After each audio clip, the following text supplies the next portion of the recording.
Hi, my name is Maya. What's yours? That's another great name. Today I'm going to tell you a story within a story. The first story is about Vera and her best friend Molly. Why don't you listen in and find out what the other story is about too? I'm going over to Molly's house now, Vera told her sister Violet. That's stupid, Violet said. You always go to her house. If she was a real friend, she'd come to our house to visit you. Every day, Vera heard the same complaint from her sister Violet. She didn't mind going to Molly's house. Really, she didn't. What she minded were her sister's comments. One day, her mother heard the sisters arguing. "You just don't understand," Vera cried. "I understand that Molly doesn't like you enough to come visit you," Violet said. Vera shouted at her.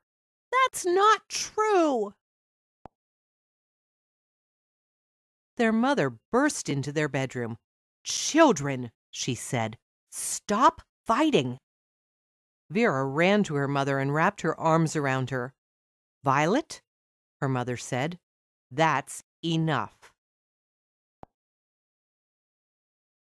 "But, Mommy," said Violet, "it's not fair that Vera always has to go to Molly's house. What kind of friendship is that?" Thinking for a moment, their mother told the girls to sit down. "I'm going to tell you a story," she said. Long ago, there was the most unlikely of friendships. Leopard and Fire were the best of friends. They visited with each other nearly every single day. But it was Leopard who always made the trip to see his friend Fire. Leopard didn't mind traveling through the jungle to see Fire, but his wife minded. "What kind of friend makes you always go to see him, but never comes to see you?" she asked. "It's not fair." Day after day, Leopard tried to defend his friend Fire, but his wife kept on complaining. Finally, Leopard decided he would prove his wife was wrong. He would insist that Fire come to his house and meet his wife.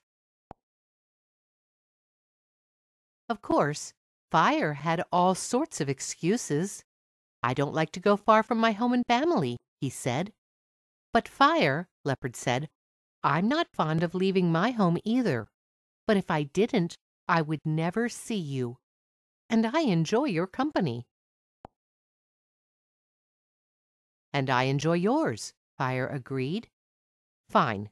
Even though I do not think it is a good idea, I will travel across the jungle to your home. Just make sure you make a path of dry leaves that will lead me to your house."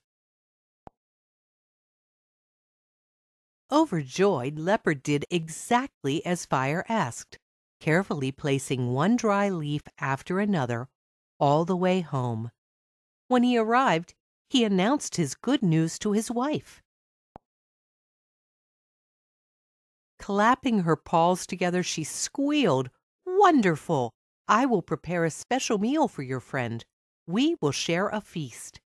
She busied herself cooking and cleaning until the house looked and smelled simply wonderful.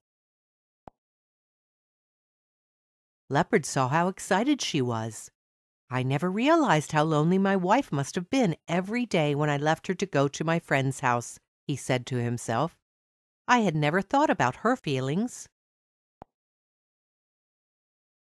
The next day, Leopard and his wife heard a terrible crackling sound outside their door. It was getting closer and closer. Leopard opened the front door and gasped. There was smoke everywhere, and his friend Fire was in the midst of it.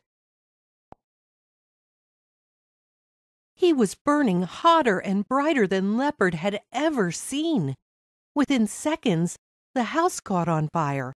As the flames flickered on their backs, Leopard grabbed his frightened wife and they jumped through the window. Rolling on the ground, they put out the flames. "Oh, look," Leopard's wife said, "our house is ruined." "Yes," Leopard said, "and look at our beautiful fur." Black spots covered the leopards where their friend Fire had touched them. "So that's how leopards got their spots?" Vera asked. "According to the legend," her mother said, "that's how they got their spots." "But what does that have to do with Molly never coming over to our house?" Violet asked. "It's not like she's on fire or anything, right?" "Vera," said her mother, "don't you think it's time to tell your sister about Molly?" "But, Mommy, she just doesn't understand," Vera said. "Understand what?" Violet asked. Their mother thought it was time to clear up the confusion. The reason Molly doesn't come to our house to visit Vera is because Molly can't walk. Our house isn't set up for a wheelchair. "She's in a wheelchair?" Violet asked. "Why didn't you just tell me that, Vera?" Her sister looked down. "I didn't tell you because that's not what's important about Molly. She is my very best friend, and if that means I have to go to her house, then that's what I'll do." Violet looked sad. "I'm sorry, Vera." Then she had an idea. "Hey, maybe you can take me along to Molly's house so she can be my friend too." They all laughed, agreeing that was the best idea ever.